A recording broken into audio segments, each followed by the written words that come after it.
Ignorant que j'avais hérité de 200 milliards de dollars, ma femme m'a traité de bon à rien et m'a laissé avec 2 dollars. Prends tes 2 dollars, bon à rien. 8 ans, et c'est exactement ce que tu vaux. J'ai toujours su que tu finirais sans rien. Est-ce vraiment comme ça que tu veux faire ça? Signe. Les avocats attendent déjà. Prends les 2 dollars, Rowan. Achète-toi un billet de bus. Bon à rien. Tu l'as toujours été. 2 billets d'1 dollar sur une table de dîner. C'était le verdict final de ma femme sur 8 ans de mariage, non pas crié avec colère, mais prononcé avec le calme spécifique de quelqu'un qui avait pris sa décision bien avant cette soirée et qui ne faisait que remplir les formalités. Elle ne m'a pas regardé quand elle l'a dit. Son père non plus. L'homme qui se tenait derrière elle souriait déjà. Ce qu'aucun d'eux ne savait, c'est que j'avais reçu un appel téléphonique 3 jours plus tôt qui aurait tout changé dans la disposition de cette pièce. Je ne l'avais dit à personne. La question est, qu'est-ce que j'attendais? Si vous voulez le savoir, abonnez-vous pour ne pas manquer la suite. Cette histoire prend des tournures qu'aucun d'eux n'avait vu venir. L'appel téléphonique de Rebecca Den est arrivé un mardi matin, 3 jours avant le dîner à Cedar Ridge. J'étais assis à la table de la cuisine avec une tasse de café qui avait refroidi lorsque mon téléphone s'est allumé avec un indicatif régional de Denver que je ne reconnaissais pas, un cabinet d'avocats que je n'avais jamais contacté. Rebecca s'est présentée comme l'avocate directrice de la succession de Malcolm Reign et a parlé avec la précision soignée de quelqu'un qui délivre une information suffisamment importante pour exiger une clarté absolue. Elle m'a dit que mon grand-père était décédé 11 jours plus tôt, que j'avais été nommé unique bénéficiaire principal dans les documents de sa succession, et que le transfert légal du contrôle du Reign Dominion Trust avait été finalisé et vérifié ce matin-là. Elle m'a demandé si j'avais un endroit sûr pour discuter des détails. Je lui ai dit que j'étais seul dans ma cuisine. Elle a dit que c'était suffisant. Malcolm Reign avait été une présence dans ma vie. De la même manière que les montagnes lointaines sont une présence, visible par temps clair, impossible à atteindre, importante d'une manière qu'il est plus facile de ressentir que d'expliquer. Ma mère avait été son unique enfant, et quand elle est morte, le lien entre Malcolm et le reste du monde s'est considérablement rétréci. Lui et moi avions parlé peut-être une douzaine de fois dans ma vie d'adulte, toujours brièvement, toujours par l'intermédiaire d'intermédiaires. J'avais su qu'il était riche. Je n'avais pas connu l'ampleur de sa fortune jusqu'à ce que Rebecca commence à me détailler la structure du Reign Dominion Trust, les fonds d'investissement, les propriétés immobilières dans 4 pays, le réseau logistique, le portefeuille énergétique. Lorsqu'elle est arrivée à l'évaluation totale estimée, elle a prononcé le chiffre clairement, puis a attendu. 200 milliards de dollars. Le chiffre est resté dans la cuisine avec moi comme quelque chose qui avait pris un espace physique. Rebecca a expliqué que le transfert était légalement complet, mais pas encore divulgué publiquement. Le protocole standard pour une succession de cette complexité exigeait une fenêtre de vérification et d'annonce de 2 à 3 semaines supplémentaires. Sa forte recommandation était que je ne discute de l'héritage avec personne jusqu'à ce que le dépôt public formel soit terminé. Il y avait des raisons légales, a-t-elle dit, et aussi des raisons pratiques. Une fois l'information connue, chaque relation dans mon entourage immédiat changerait, et pas toujours de manière que je pourrais prédire ou contrôler. Elle a également mentionné que Martin Hale, le président du conseil d'administration de Reign Dominion, serait disponible pour représenter les intérêts du trust lors de tout événement public nécessitant une présence autorisée avant l'annonce. J'ai noté le nom et lui ai dit de garder l'affaire entre nous jusqu'à ce que je donne mon autorisation de procéder. Je devrais aussi expliquer quelque chose à propos de l'audit qui était déjà en cours à ce moment-là, car cela devient important plus tard. Reign Dominion maintenait une pratique de diligence raisonnable standard pour chaque entreprise de son portefeuille d'investissement, un examen financier continu qui se déroulait en permanence et indépendamment de tout changement de propriétaire. Sorel Meridian Holdings était dans ce portefeuille depuis plusieurs années, ce qui signifiait que l'équipe de Rebecca examinait ses finances depuis des mois avant la mort de mon grand-père, avant que je ne sache quoi que ce soit sur l'héritage. Et avant que tout ce qui a suivi n'ait commencé à prendre forme. Ce qu'il trouvait au cours de ces mois n'était pas routinier. Après la fin de l'appel, je suis resté assis avec le café froid pendant un long moment. Bianca et moi étions mariés depuis près de 8 ans, et je veux être précis sur ce qu'étaient réellement ces années avant de décrire comment elles se sont terminées. Les premières années étaient vraiment bonnes. Pas parfaites, mais bonnes de la manière dont les choses réelles sont bonnes, avec des difficultés et des efforts, et la satisfaction particulière de construire quelque chose avec une autre personne que ni l'un ni l'autre n'aurait pu construire seul. Lorsque l'entreprise de sa famille a connu de graves difficultés financières lors de notre 3e année de mariage, j'ai vendu la majorité de mon entreprise de conseil pour fournir des liquidités et j'ai passé les 2 années suivantes à travailler discrètement au sein des opérations de Sorel Meridian, aidant à stabiliser des divisions qui avaient été mal gérées pendant des années. Je n'ai pas fait cela pour la reconnaissance.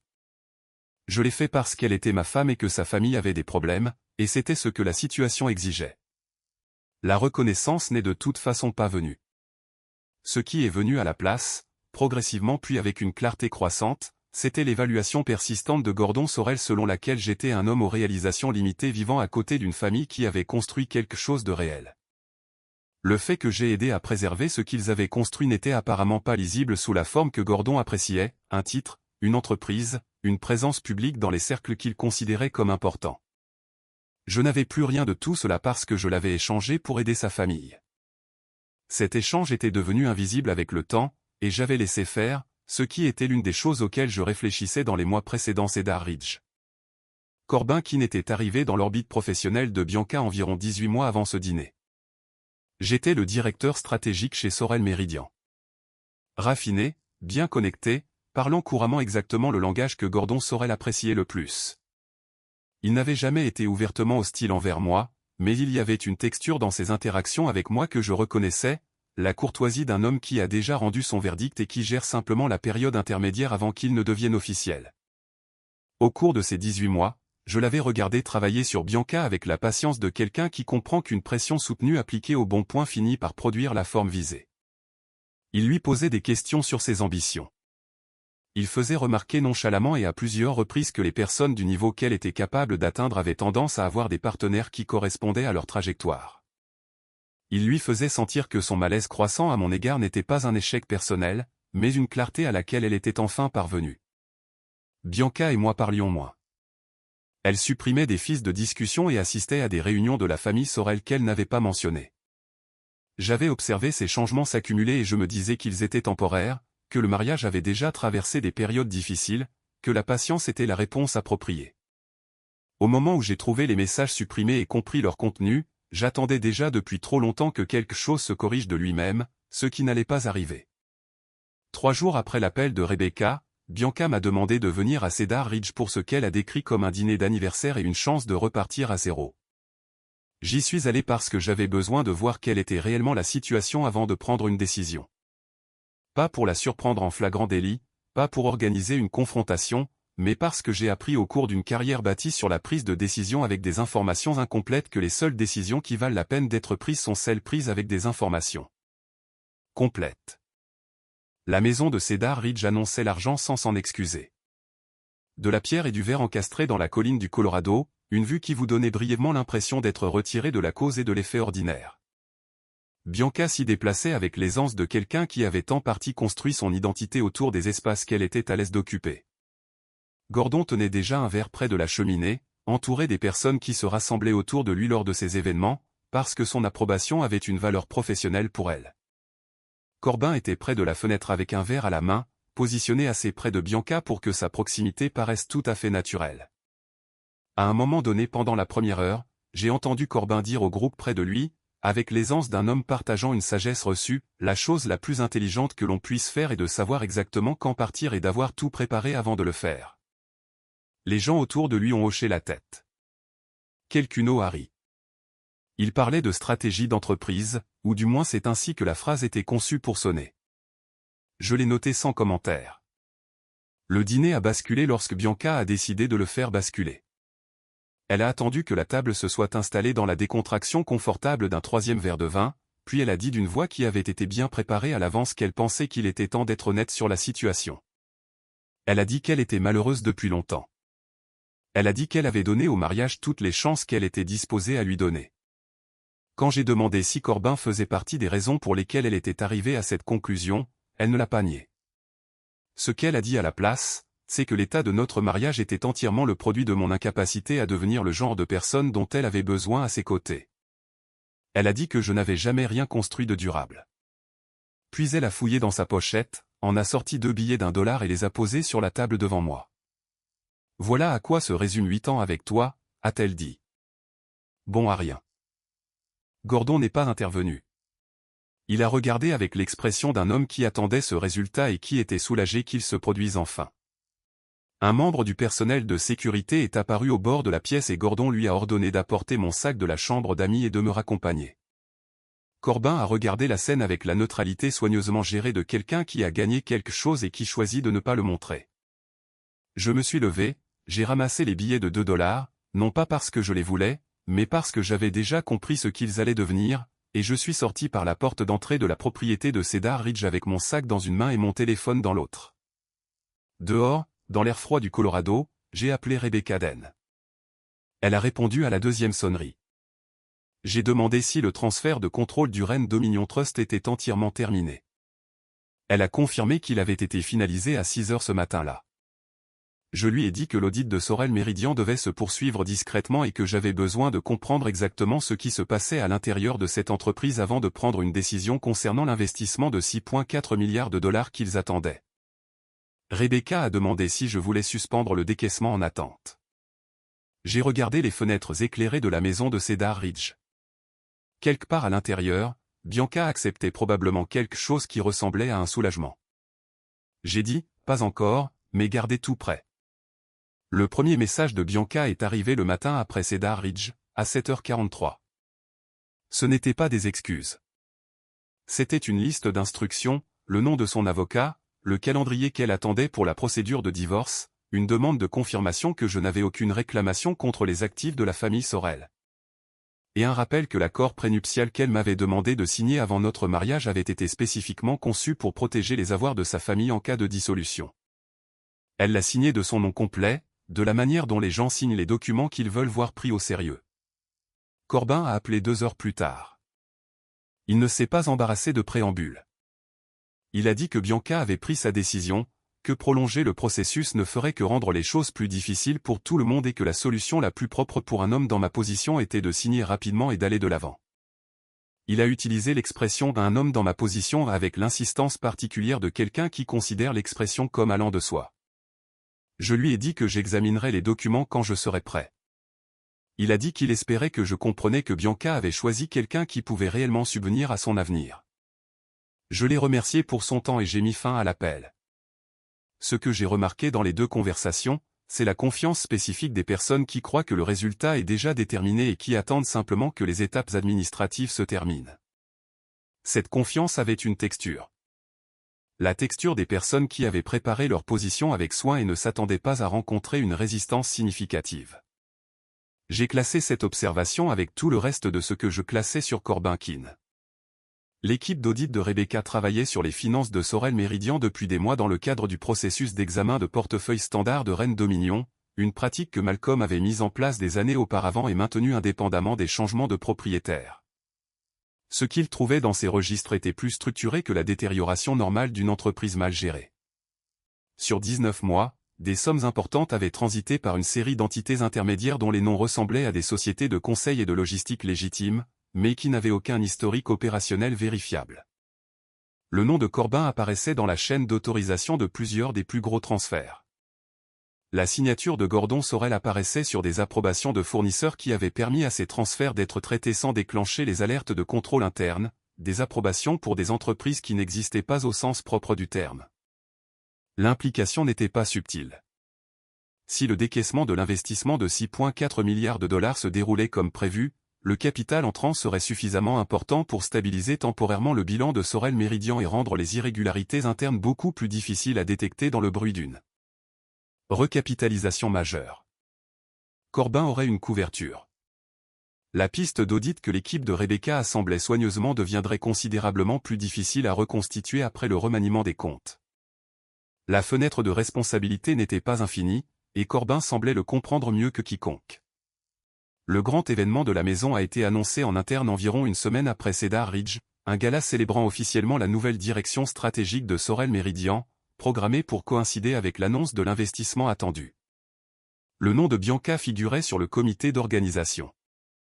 La liste des invités comprenait les contacts de la communauté des investisseurs que Corbin cultivait depuis des mois, ainsi que la presse qui couvre les événements financiers et produit une couverture qui donne aux entreprises une apparence saine, quelles que soient leurs conditions réelles. Je n'étais pas invité. J'y suis allé quand même, avec Rebecca et 2 membres de l'équipe juridique de Rennes-Dominion, arrivant 40 minutes après le début de l'événement. Assez longtemps pour que la salle ait atteint la température sociale où les gens sont à l'aise et ne prêtent pas une attention particulière aux portes. J'ai vu Bianca avant qu'elle ne me voie. Elle était près du centre de la pièce avec Corbin à ses côtés. Et la façon dont ils étaient positionnés, l'angle, la proximité, la coordination facile de leurs mouvements m'ont dit tout ce que j'avais besoin de savoir sur la durée réelle de cette affaire. Lorsqu'elle m'a repéré de l'autre côté de la pièce, le confort qu'elle avait affiché toute la soirée a disparu, remplacé par le calcul rapide que j'avais vu à Cedar Ridge. Elle a dit quelque chose à Corbin sans me quitter des yeux. Il s'est retourné et son expression s'est figée dans une irritation contrôlée. Gordon est apparu du groupe d'invités près du bar, et quand il m'a localisé, son visage s'est arrangé en cette autorité froide qu'il utilisait lorsque quelque chose devait être corrigé. Il a dit assez fort pour que les personnes les plus proches de nous l'entendent que je n'étais pas le bienvenu et que je devais être immédiatement escorté dehors. Le personnel de sécurité a commencé à bouger. Puis les portes principales au fond de la salle de bal se sont ouvertes. Martin Hill, le président du conseil d'administration de Rennes-Dominion, un homme dans la soixantaine qui portait la gravité de quelqu'un habitué à être la personne la plus importante dans n'importe quelle pièce où il entrait, est entré avec Rebecca et l'équipe juridique derrière lui.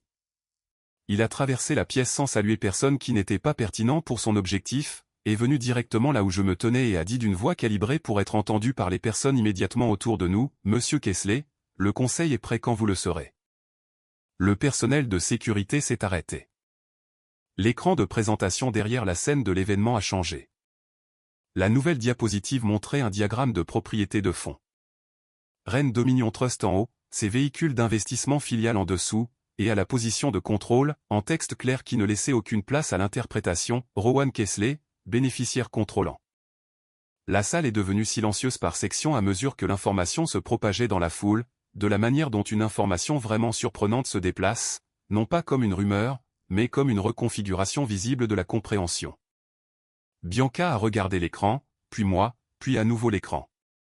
L'implication est arrivée, non seulement que j'avais des ressources dont elle ignorait l'existence, mais spécifiquement que le capital que sa famille attendait, l'investissement pour lequel toute la soirée avait été organisée, se trouvait dans un trust que je contrôlais désormais.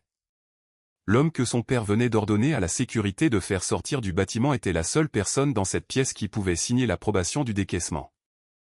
Elle a dit d'une voix dépouillée de tout sauf de la mécanique brute de la parole, « Ce n'est pas possible. » Je n'ai pas répondu à cela.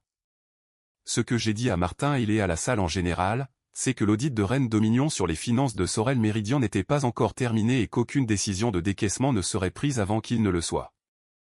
Je l'ai dit sans drame parce que cela ne nécessitait pas de drame. L'information était suffisante en soi. Gordon a posé son verre avec un soin qui n'avait rien à voir avec le souci du verre. L'autorité froide était toujours sur son visage, mais quelque chose en dessous avait changé. Un recalibrage se produisait derrière ses yeux alors qu'il traitait la même implication que Bianca venait de traiter, puis qu'il traitait la couche supplémentaire que sa propre signature apparaissait dans la documentation d'autorisation du fournisseur. L'équipe de Rebecca avait examiné. Corbin s'est rapidement remis, comme il le faisait toujours. En quelques minutes, il s'était repositionné à distance de Bianca et était engagé dans ce qui ressemblait à une conversation calme et privée avec son propre avocat, un homme apparu de quelque part dans la foule avec le timing expert de quelqu'un qui avait été briefé à l'avance. Corbin avait su que ce moment était une possibilité. Il s'y était préparé. La question était de savoir si sa préparation avait été assez approfondie. Bianca m'a trouvé près du bord de la pièce environ 20 minutes plus tard, lorsque la foule s'était éclaircie. Elle a dit qu'elle avait fait une erreur. Elle a dit que Corbin la travaillait depuis longtemps. Qu'elle n'avait pas compris ce qu'il faisait avant que ce ne soit déjà fait. Qu'elle voulait parler de la possibilité d'une voie qui ne se terminerait pas comme Cedar Ridge s'était terminée. J'ai tout écouté. Puis je lui ai dit qu'il y avait une question à laquelle je voulais qu'elle réponde honnêtement et que je la lui poserais la prochaine fois que je la verrais. Son avocat est apparu à son coude avant que quoi que ce soit d'autre ne soit dit. Ce qui a suivi n'était plus une conversation entre deux personnes qui avaient été mariées pendant 8 ans. C'était le début de quelque chose de considérablement plus formel, et Corbin l'avait construit plus longtemps qu'aucun de nous ne l'avait pleinement réalisé. L'avocat de Bianca a déposé la plainte 4 jours après le grand de la maison. L'argument juridique était construit assez soigneusement pour que je comprenne que Corbin avait été impliqué dans son architecture avant le gala, ce qui signifiait qu'il avait anticipé la révélation et avait préparé une contreposition à l'avance. L'affirmation centrale était que le Ren Dominion Trust, ayant transféré l'intérêt majoritaire à moi pendant la période de notre mariage, constituait un bien matrimonial soumis à une répartition équitable. La revendication secondaire m'accusait de dissimulation délibérée d'actifs en prévision d'une procédure de divorce. Ensemble, si elles étaient acceptées, elles fournissaient la base juridique pour demander un gel temporaire de mon autorité de vote et de décaissement pendant que les réclamations étaient jugées. La contribution de Corbin est venue le jour suivant. Par l'intermédiaire de l'avocat de Bianca, il a soumis un document portant ce qui semblait être ma signature, un mémorandum dans lequel j'aurais accepté de donner en gage une partie de mon héritage anticipé en garantie de l'investissement de Sorel Meridian. Le document était détaillé, formaté de manière plausible, et comprenait un cachet de notarisation et un code de référence de fichiers qui correspondait aux conventions de numérotation de l'ancien système administratif de Ren Dominion. Un juge a émis une ordonnance de restriction temporaire dans les 48 heures, gelant une partie de mon autorité de vote en attendant la vérification des documents soumis. Rebecca m'a appelé. Le soir où l'ordonnance a été émise, elle a transmis l'information de son ton calme caractéristique. Elle a dit que le gel créait une fenêtre pendant laquelle Gordon et Corbin pourraient potentiellement accélérer la restructuration interne des actifs de Sorel Meridian avant que je ne reprenne le plein contrôle. Elle a estimé cette fenêtre entre 10 jours et 3 semaines. Elle m'a également dit que les preuves accumulées grâce à l'audit avaient atteint un seuil qui justifiait de faire appel à une unité des crimes financiers et qu'elle avait pris contact avec des enquêteurs fédéraux. Cet après-midi-là, je lui ai dit de continuer. Le lendemain matin, Bianca est venue à l'appartement que je louais depuis Cedar Ridge. Elle avait trouvé l'adresse par des amis communs, ce que j'ai compris comme un geste qui lui avait coûté quelque chose. Elle est venue en début de soirée, dans des vêtements nettement plus simples que tout ce qu'elle avait porté à un événement Sorel depuis des années. Et elle s'est assise en face de moi dans un salon loué et a dit qu'elle était désolée. Elle l'a dit de la manière dont les gens disent les choses qu'ils ont attendu trop longtemps pour dire, avec le poids des mots retenus jusqu'à ce que la retenue devienne plus coûteuse que le fait de les dire. Elle m'a dit que Corbin la travaillait depuis longtemps. Que les choses qu'il disait sur notre mariage s'étaient accumulées jusqu'à ce qu'elle ressemble à des conclusions auxquelles elle était arrivée elle-même. J'ai tout écouté. Puis je lui ai posé la question. Je lui avais dit que je la poserais. Si j'avais encore $2 dans ma poche au lieu de l'héritage, serait-elle assise en face de moi en ce moment? Elle a dit qu'elle ne savait pas. Elle a dit qu'elle voulait croire que la réponse était oui, mais qu'elle avait passé assez de temps la semaine précédente à examiner ses propres décisions pour ne pas prétendre à une certitude qu'elle n'avait pas. Cette honnêteté était, à sa manière, la chose la plus authentique qu'elle m'ait dite depuis des années. C'était aussi insuffisant, non pas parce que j'avais besoin d'une réponse parfaite, mais parce que la question était devenue sans réponse d'une manière qui ne pouvait être corrigée par nos efforts conjugués. Je lui ai dit que je n'étais pas en mesure de lui donner ce qu'elle demandait. Elle n'a pas discuté. Elle est partie sans cérémonie et je suis resté assis dans l'appartement loué pendant un certain temps après, pensant aux années où le mariage avait réellement été un mariage et à ce qui avait rendu possible la distance entre ces années et Cedar Ridge. La veille de l'audience d'urgence, j'ai réexaminé les documents de la succession de Malcolm avec Rebecca lors d'un appel qui a duré près de 3 heures. Ce que j'ai trouvé lorsque j'ai localisé la section pertinente des protocoles d'administration du trust était plus complet que je ne m'en souvenais. Après un incident de fraude des années plus tôt au cours duquel un ancien associé commercial avait produit de faux documents dans un litige, Malcolm avait entièrement révisé le système d'authentification des documents de Ren Dominion. Chaque instrument lié à l'autorité de contrôle du trust devait contenir un code de sécurité généré automatiquement par le logiciel administratif du trust au moment de sa création.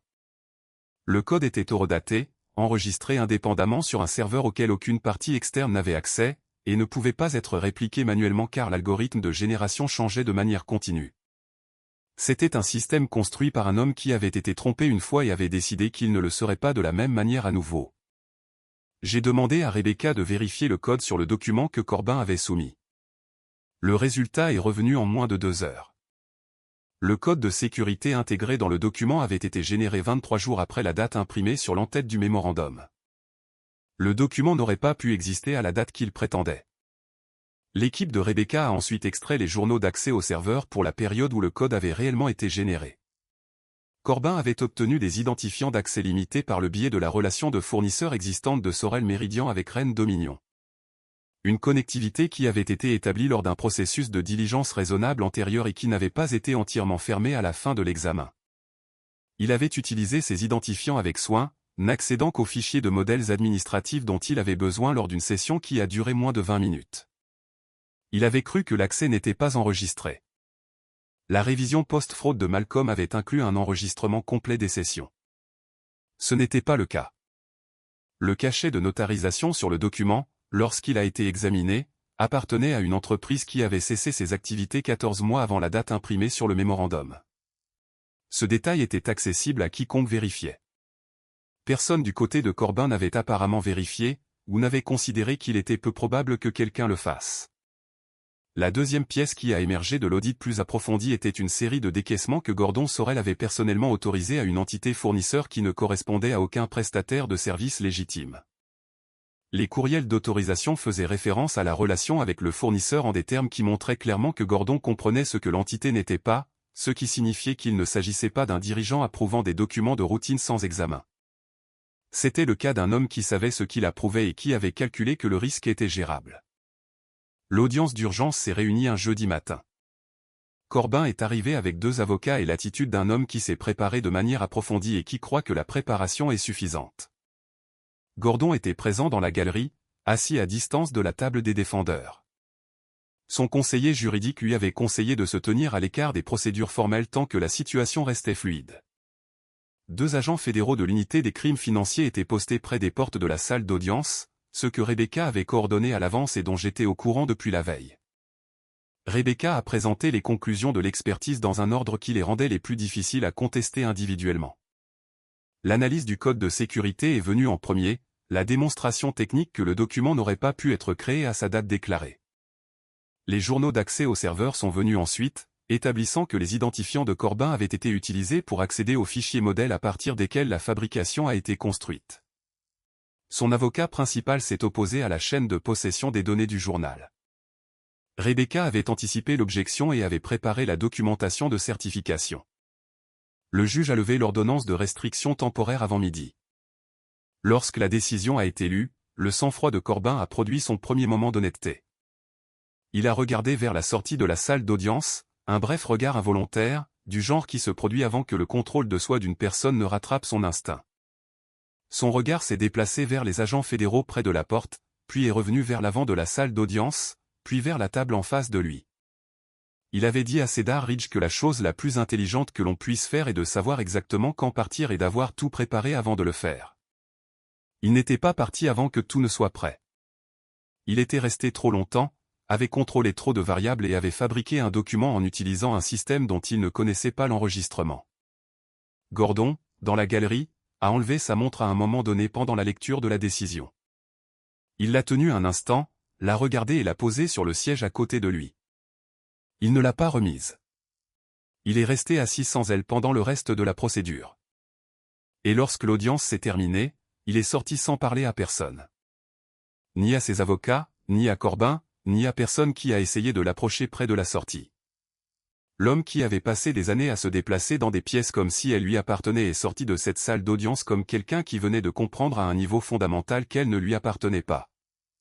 Le décaissement à Sorel Méridian a été formellement refusé par Reine Dominion la semaine suivante, citant les conclusions de l'audit et les procédures judiciaires en cours.